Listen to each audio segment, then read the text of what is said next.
reform proposal that passed the U.S. Senate in 2013. It had significant bipartisan support in the Senate.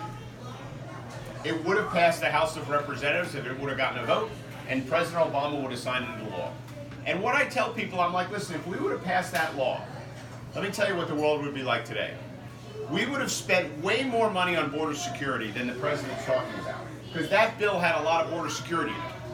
We would have fixed our broken visa program, which would have improved our economy. We would have created a pathway to legal status for the 11 million undocumented workers in our country, which the overwhelming majority of the American people believe we should not deport.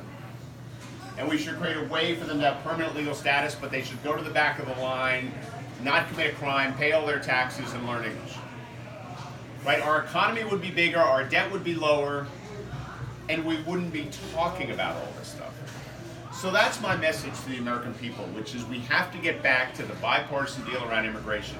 It is in the national interest of the United States of America to do that. My second message is if you want to fix the situation on our border, you have to fix the situation in Central America. And as president, one of the first things I will do is convene a summit of all the countries in the world that are affected by this situation, which is a lot of them. And we will figure out as a group with U.S. leadership, working through other countries mostly like Mexico, etc., how we can all support the building of civil society in those countries. Because until we do that, people are going to come here.